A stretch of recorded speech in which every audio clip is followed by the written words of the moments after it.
नमस्कार, आप देख रहे हैं जन उत्तराखंड और मैं हूं आपके साथ भानु दीक्षित। सबसे पहले नजर हेडलाइंस पर।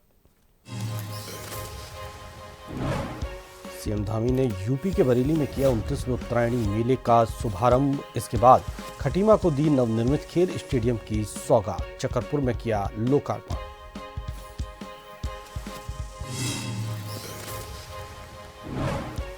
उत्तराखंड में आंगनवाड़ी कार्यकर्तियों और सहायिकाओं को मिल सकता है पेंशन का तोहफा। महिला एवं बाल विकास मंत्री रेखा आर्य ने दिए प्रस्ताव तैयार करने के निर्देश।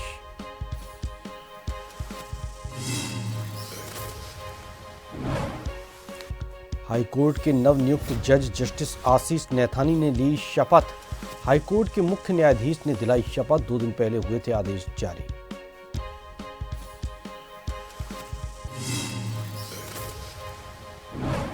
हरिद्वार में राशन गोदाम में मिला बड़ा घोटाला। शिकायत के बाद छापामारी में 197 बोरी गेहूं मिला गायब। चावल के स्टॉक में भी मिली भारी अनियमितता।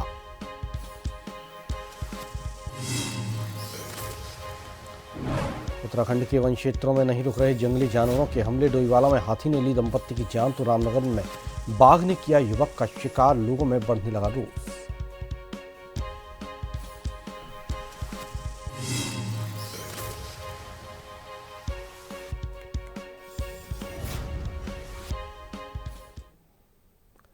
खबरें विस्तार से। बरेली में हर साल की तरह इस वर्ष भी उत्तरायणी मेला लगाया गया। मेले का उद्घाटन करने के लिए उत्तराखंड के मुख्यमंत्री पुष्कर सिंह धामी बरेली पहुंचे। उन्होंने फीता काटकर और दीप प्रज्वलित कर मेले का शुभारंभ किया। उनके साथ में बरेली के सांसद छत्रपाल सिंह गंगवार, मेयर डॉक्टर उमेश गौतम और कैंट विधायक संजीव अग्रवाल मौजूद रहे।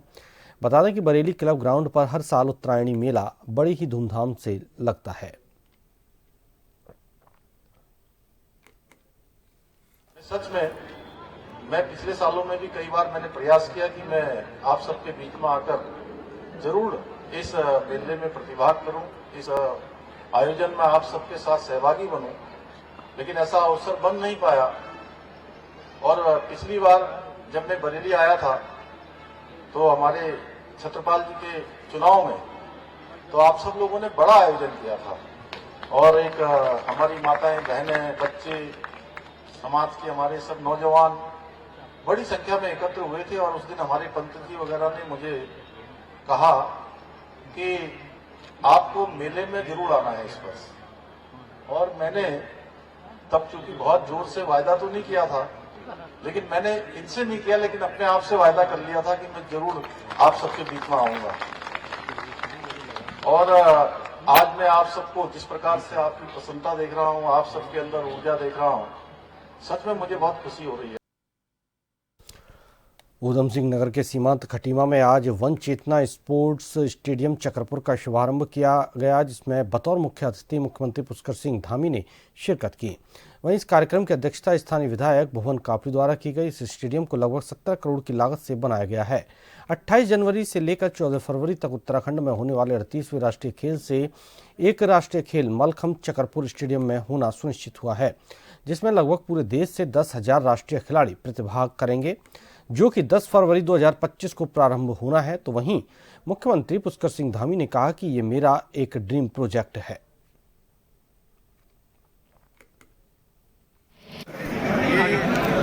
हमारे लिए बहुत अवसर है कि हमको दिवाली का अवसर मिला है।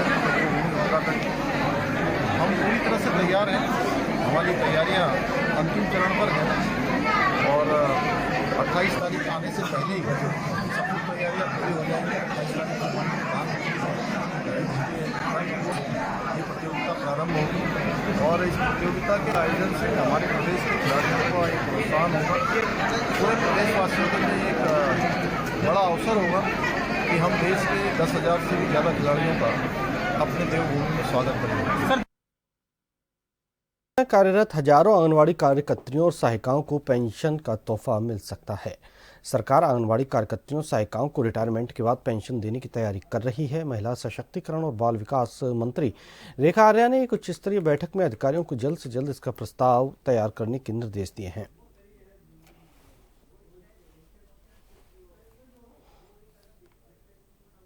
हाल ही में महिला सारथी के ऊपर भी एक प्रेजेंटेशन देखी थी, जिसमें हम महिला सारथी योजना की शुरुआत करने के लिए विभाग को प्रस्ताव तैयार करने के निर्देश दिए थे, जिस पर विभाग ने प्रस्ताव तैयार करने के लिए लगभग उनकी तैयारी है। और मैं समझती हूँ कि एक बैठक और होनी है, जिसमें थोड़ा सा गहन स्तर पर जो है इसकी समीक्षा की जानी है। और उसके बाद में महिला सारथी योजना का भी हम पहले पायलट प्रोजेक्ट के रूप में अपने किन्हीं जनपद संभवतः देहरादून से ही हम इसको प्रारंभ करेंगे। इसके अतिरिक्त आने वाले समय में आंगनबाड़ी बहनों के लिए सबकी इच्छा चेष्टा है कि हम लोग आंगनबाड़ी बहनों के लिए आने वाले समय में कोई पेंशन स्कीम हम लोग लेकर आए, जिसको लेकर विभाग के अधिकारियों को निर्देश दिए हैं कि वे एक पेंशन स्कीम को प्लान करें, ताकि हमारी आंगनबाड़ी बहनों को एक सम्मानजनक रिटायरमेंट के उपरांत में जो एक सम्मानजनक धनराशि अपने जीविकोपार्जन के लिए अथवा अपने जीवन की जिम्मेदारियों को निर्वहन करने के लिए उनको एक आर्थिक मदद हो सके। तो उस दिशा में एक प्रस्ताव जो है वो गंभीरता से तैयार करे, आज ये निर्देश दिया है। उत्तराखंड में इन दिनों नगर निकाय चुनाव की सरगर्मियां तेज हो गई हैं। हर कोई अपनी अपनी जीत का दावा कर रहा है, तो दिग्गज चुनावी मैदान में उतरकर जनसंपर्क कर वोट की अपील कर रहे हैं।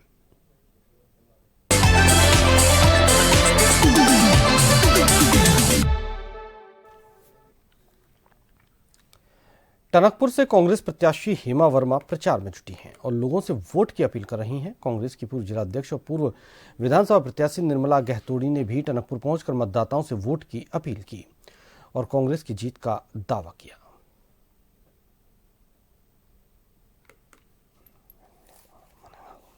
मैं चाहूंगी जनता का इस बार जिस वार्ड से जा रही हूँ वहाँ से मुझे भरपूर सहयोग मिल रहा है, आश्वासन मिल रहा है और मुझे पूरी उम्मीद है कि इस बार मैं अपनी सीट निकालूंगी और कांग्रेस की प्रत्यक्ष रूप में बहुमत वोटों से जीतूंगी।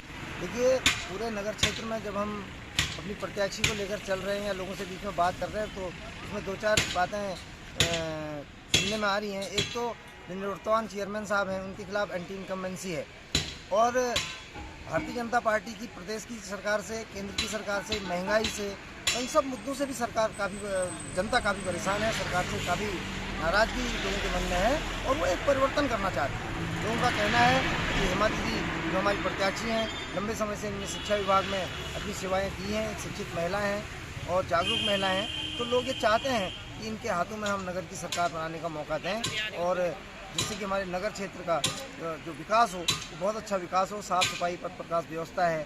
नगर पालिका में जो 3 महीने का हमारा मेला आता है, उस मेले को विधिवत रूप से यहाँ पर कितने अच्छे ढंग से हम उसको संचालित कर सकें, उस सब मुद्दों को लेकर जनता हमारे साथ है और निश्चित रूप से आप देखिएगा भारी अंतर से हम लोग। पालिका परिषद नगला से निर्दलीय प्रत्याशी डॉक्टर विक्रम सिंह माहोड़ी ने आज विधि विधान से पूजा अर्चना के बाद अपने चुनावी कार्यालय का शुभारंभ किया और मुख्य बाजार में जनसंपर्क किया। माहोड़ी ने कहा कि चुनाव जीतने के बाद उनकी पहली प्राथमिकता नगला की जनता को भूमि का मालिकाना हक दिलाना है और बाहरी प्रत्याशी को मुंहतोड़ जवाब देने के लिए वे तैयार हैं।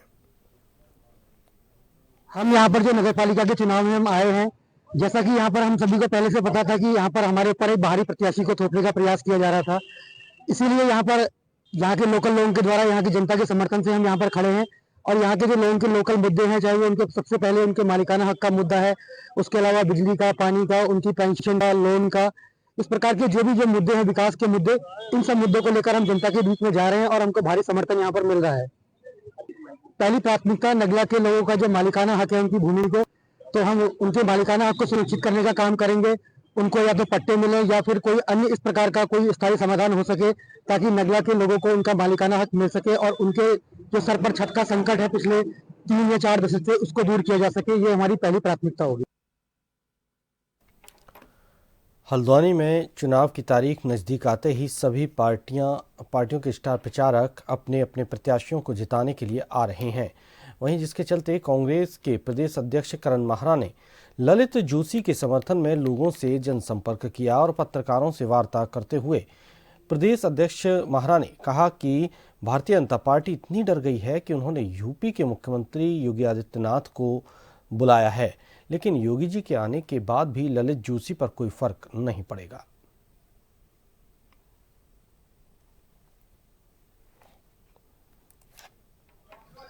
देखिए, ये बिल्कुल महाभारत के युद्ध जैसा है। एक धर्म के साथ है और एक अधर्म के साथ है। एक राम के साथ है जो हनुमान जी को लेकर चल रहा है, जो लोगों की समस्याओं को साथ लेकर चल रहा है, और एक वो है जो कटोगे तो बटोगे में है, या फिर शंकराचार्य का अपमान करने वाली पार्टी के साथ है, या फिर अयोध्या ने जिसको सजा दी उस पार्टी के साथ है। तो इस समय ये धर्म युद्ध है और रावण रथ भी रथ रघुवीरा। एक तरफ सत्ता की हनक और ताकत है, दूसरी तरफ ललित जोशी अपने सीमित संसाधनों में इस चुनाव को लड़ रहे हैं, लेकिन जनता का सहयोग इतना मिल रहा है कि मुझे जीत की पूरी उम्मीद है। जनता के प्रति हमारा जो रवैया रहा है, हमने जो जनता के प्रति किया, आज जनता उनको वापस देने के लिए आतुर है, ऐसा मेरा मानना है। ललित जी, इस बार योगी जी को लेना पड़ा। देखिए, कोई किसी को रोक तो सकता नहीं है। ऐसा होता है कि empty vessels make more noise. खाली जो बर्तन होते हैं बहुत ज़्यादा खटकते हैं। तो अपने लिए कुछ कहने के लिए तो है नहीं कि साहब मैं समाज में इसलिए हूँ। अपने लिए सिर्फ इसलिए है कि वो एक राष्ट्रीय पार्टी ने उनको टिकट दिया। उनके पास अपना ना तो कोई विजन है, ना वो खुद से लड़ करके जीत सकते हैं। हमारी स्टार प्रचारक हमारी जनता है। हमारी स्टार प्रचारक हमारी जनता है। जहाँ जनता निकल जाती है, अच्छे अच्छे सिंहासन डोल जाते हैं। आप लाए, कोई मना तो कर नहीं सकता। योगी आदित्य जी आए, हम ये नहीं कहते, उनका सम्मान है, आइए। देवभूमि में माननीय योगी आदित्यनाथ जी हैं, यही के।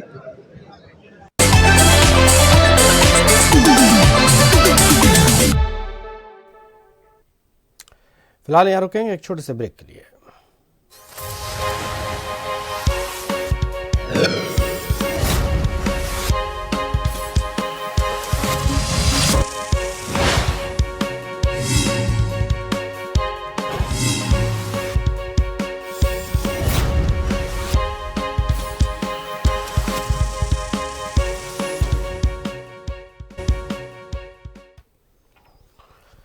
ब्रेक के बाद आपको स्वागत है। आगे बढ़ते हैं। कांग्रेस के प्रदेश उपाध्यक्ष सूर्यकांत धस्माना ने आज कांग्रेस भवन में प्रेस वार्ता करते हुए बताया कि राज्य सरकार ने हरिद्वार के राजकीय मेडिकल कॉलेज को हजारों करोड़ रुपए लगाकर तैयार किया है, लेकिन सरकार ने यह मेडिकल कॉलेज पीपीपी मोड पर संचालित करने के लिए दे दिया है।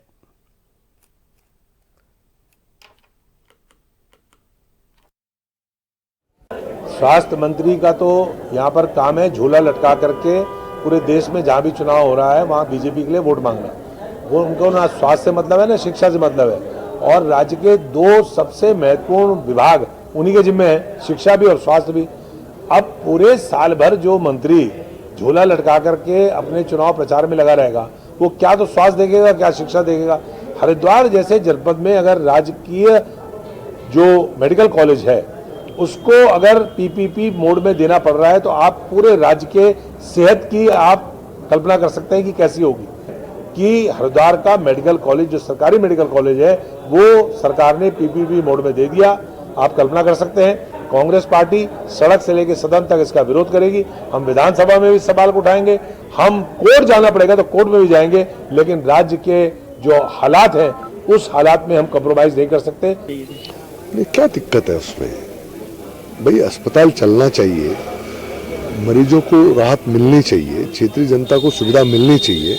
अब उस अगर मेडिकल उसका अस्पताल का संचालन अगर पीपीपी मोड पर, उसमें कहाँ दिक्कत है? दिक्कत वहाँ होती है जहाँ जनता के लिए परेशानी होती है।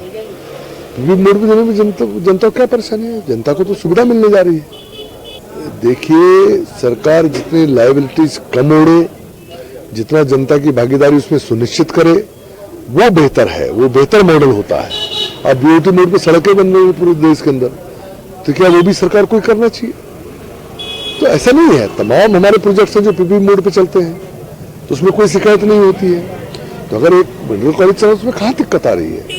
जनता को सुविधा होनी चाहिए, जनता की असुविधा नहीं होनी चाहिए। वो देखना सरकार का काम है कि अगर सरकार उसको पीपीपी मोड पे दे रही तो उसका संचालन ठीक प्रकार से हो, जनता को कोई असुविधा ना हो, जनता के ऊपर कोई अतिरिक्त भार ना आए, वो देखना सरकार का काम है। सरकार अपना काम करेगी।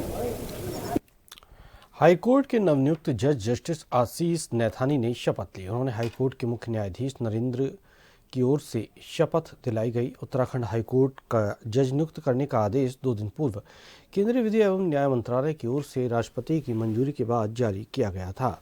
बार एसोसिएशन अध्यक्ष ने कहा कि जल्द ही 3 जजों की नियुक्ति होगी।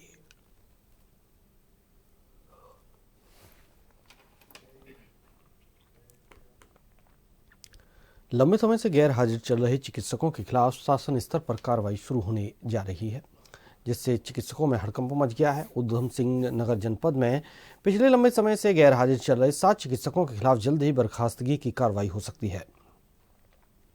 इसके लिए उधम सिंह नगर जनपद से स्वास्थ्य महकमे के द्वारा रिपोर्ट बनाकर शासन को भेजी गई है, जिसमें आवश्यक कार्रवाई के लिए निवेदन किया गया है।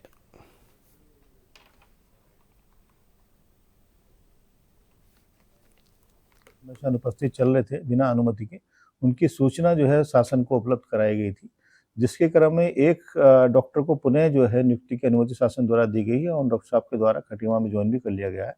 जहाँ तक 7 बचे हुए डॉक्टर की बात है, उनकी अभी प्रक्रिया जो है वो शासन में गतिमान है।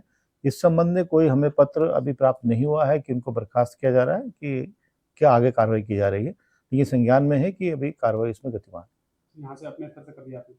हमने अपने स्तर से इंफॉर्मेशन जो है वो शासन को उपलब्ध करा दी थी। इसमें क्या कार्रवाई हुई? कार्रवाई उसमें हो सकता है कि कुछ डॉक्टर उसमें वापस पुनः ज्वाइनिंग के लिए प्रत्यावेदन दे, तो शासन इसमें तय करेगा कि किसको दिया जा सकती है, नियुक्ति जा सकती है पुनः, और जिसको अगर नहीं शासन अनुमति देता है तो फिर उस पर बर्खास्तगी की कार्रवाई शासन के स्तर से की जाएगी। हरिद्वार में राशन गोदाम में अनियमितताओं और मिलीभगत की शिकायतों के बाद जिला प्रशासन और खाद्य आपूर्ति विभाग की टीम ने ज्वालापुर स्थित खाद्य गोदाम पर छापामारी की। इस कार्रवाई में बड़ी गड़बड़ियां सामने आई हैं। जिलाधिकारी को लंबे समय से शिकायतें मिल रही थीं। छापामारी के दौरान 197 बोरी गेहूं गायब मिला, जिनका औसतन वजन 50 किलोग्राम था, तो वहीं रजिस्टर में दर्ज मात्रा से 3736 बोरी चावल ज्यादा मिला।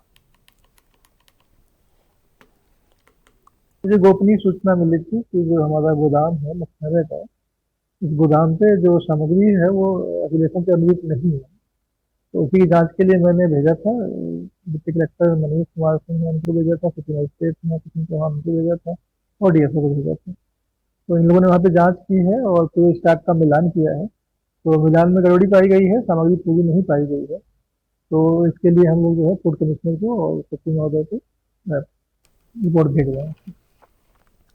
2 दिन पहले कोटा रेंज के ओखला डूंगा क्षेत्र में एक महिला को बाघ द्वारा हमला कर मारने की घटना के बाद जब वन रक्षक जसवंत सिंह रावत मौके पर गए तो उन्हें कुछ ग्रामीणों ने घेर कर उनके साथ मारपीट करते हुए अभद्रता की और सरकारी कार्य में बाधा पहुंचाई। घटना से आक्रोशित कर्मचारियों में रोष बढ़ रहा है। मामले में कोंटा रेंज के रेंजर रमेश ध्यानी की ओर से कोतवाली पुलिस को तहरीर सौंपकर आरोपियों के खिलाफ कार्रवाई करने की मांग की गई है। देखिए, ओखलडूंगा में एक बाघिन द्वारा एक महिला को मार दिया था। इस संबंध में जो महिला के शव को पोस्टमार्टम कर परिजनों को सुपुर्द कर दिया था। उसी घटना में गांव के कुछ आक्रोशित लोगों ने वन कर्मी के साथ दुर्व्यवहार किया है, सरकारी कार्य में बाधा डाली है। इसी संबंध में आज थाना हाजा पर तहरीर प्राप्त हुई है। तहरीर के आधार पर मुकदमा पंजीकृत जो आरोपी हैं उनके विरुद्ध वैधानिक कार्रवाई हमारे द्वारा की जा रही है। नैनीताल जिले के कार्बेट टाइगर रिजर्व के बिजरानी रेंज के कंपार्टमेंट नंबर 10 में कार्बेट टाइगर रिजर्व में तैनात दैनिक श्रमिक की बाघ के हमले में मौत हो गई। आक्रोशित ग्रामीणों ने रामनगर ढेला मार्ग पर शव रख कर प्रदर्शन करते हुए जाम लगा दिया। ग्रामीणों की मांग है कि जब तक बाघ को पकड़ा नहीं जाएगा वो अपना प्रदर्शन जारी रखेंगे। कार्बेट टाइगर रिजर्व के उपनिदेशक राहुल मिश्रा ने बताया कि उक्त बाघ को पकड़ने के लिए उच्च अधिकारियों से अनुमति मिल चुकी है। देखिए, सावंतपुरम में सीटीआर में कार्यरत बिजरानी रेंज में प्रेम नाम का एक युवक कार्यरत था। वो घर में 4-5 दिन की छुट्टी लेकर रह रहा था। वो अपनी पत्नी के साथ और एक छोटे बच्चे के साथ जंगल में लकड़ी बीनने गया हुआ था, लेकिन तभी बाघ ने अचानक उस पर हमला किया और उसे अपना निवाला बना लिया।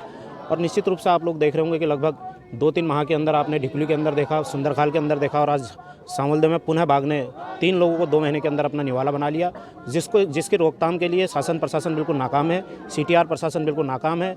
आज यहाँ पर पुनः आक्रोशित लोगों ने यहाँ पर जाम लगाया है और उनकी मांग है कि आदमखोर बाघ को या तो मारा जाए या जल्द से जल्द पकड़ा जाए। और जब तक बाघ पकड़ा नहीं जाता या उसके पकड़ने के इंतजाम नहीं किए जाते तब तक यहाँ पर जो है ये धरना जारी रहेगा। यहाँ पर गेट बंद कर दिया गया है। असल में क्या है, पूरे उत्तराखंड के अंदर आए दिन जो घटनाएं हो रही है बाघों के द्वारा, और आज जो है एक व्यक्ति को सांवलदे पूर्व में जो प्रेम सिंह है पुत्र इंदर सिंह है, इसको आज निवाला बना दिया है। हमारी अभी तक कोई भी अधिकारी नहीं आया है। जब तक बाघ को पकड़ा नहीं जाएगा हम लोग यहाँ पर इसको बंद रखेंगे और अधिकारियों से हमारा निवेदन है कि जल्द से जल्द बाघ को पकड़ा जाए, जिससे कि कोई और दूसरी घटना की पुनरावृत्ति न हो। हाँ, ये दैनिक श्रमिक था और ये आज घर आया हुआ था और अपने घर के पास ही इसको यहाँ से बाघ उठा के ले गया है और इसकी लाश मिली है। सख्त विषक्त अवस्था में उसकी लाश मिली हुई है। ये हमारा स्टाफ यहाँ मौके पर पहुँच गया है और हम बात कर रहे हैं इनसे लगातार, और पिंजरा लगाने की प्रक्रिया जो है वो भी परमिशन मिल गई है हमें, ट्रैंक्विलाइज की भी मिल गई है और इसको जल्द से जल्द हम उस पर कार्रवाई करेंगे। और हम गाँव वालों से बात भी कर रहे हैं कि जो जाम लगा है इसको हटा दें और आगे की कार्रवाई हमें करने दें। रामनगर क्षेत्र के ग्राम सांवलदे में युवक प्रेम सिंह पर बाघ ने हमला कर जान ले ली। बताया जा रहा है कि प्रेम सिंह जंगल में लकड़ी लेने गया था। इस बीच बाघ ने उस पर हमला कर दिया। घटना के विरोध में ग्रामीणों ने सांवलदे वन चौकी का बैरियर गिराकर सड़क को जाम कर दिया और कारबेट प्रशासन और वन विभाग के खिलाफ नारेबाजी की। ग्रामीणों की मांग है कि इस बाघ को तुरंत गोली मार दी जाए।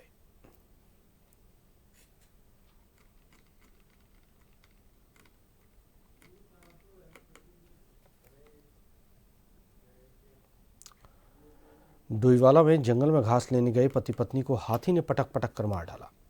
घटना डोईवाला के अपर जोली की है, जहां हाथी के हमले में राजेंद्र पवार और उनकी पत्नी सुशीला देवी की मौत हो गई। बताया जा रहा है कि दोनों रोजाना घास लेने जंगल में जाया करते थे, लेकिन बुधवार को जब वो घास लेने जंगल में गए तो काफी देर तक नहीं लौटे। ढूंढने के बाद दोनों के शव जंगल में मिले।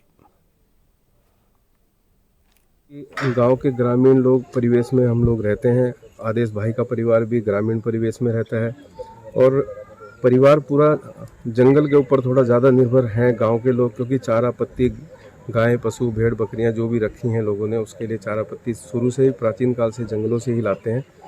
और इसी परिप्रेक्ष्य में बेचारे वो भी गए थे, लेकिन उनको नहीं पता था कि ये हमारे साथ में ऐसी घटना वहाँ पर घटेगी।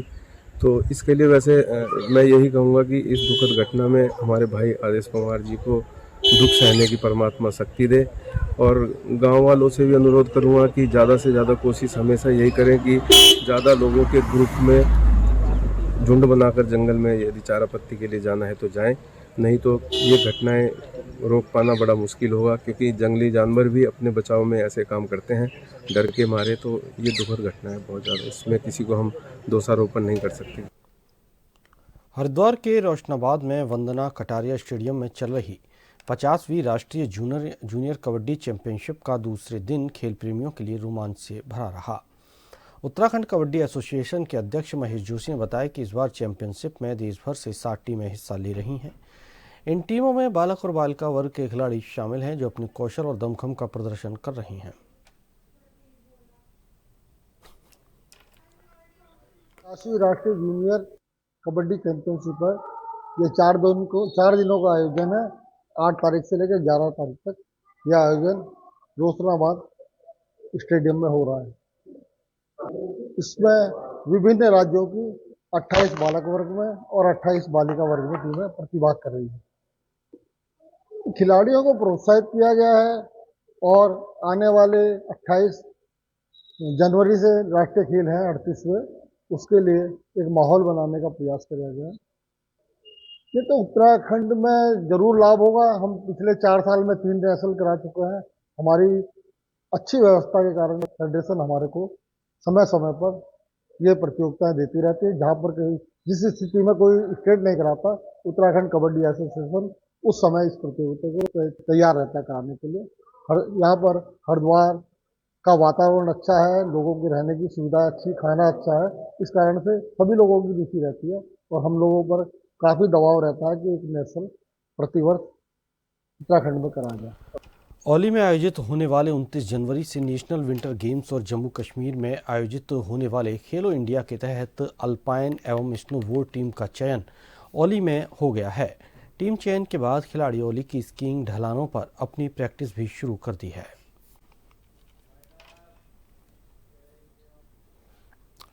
इसी के साथ इस बुलेटिन में फिलहाल इतना ही। नमस्कार।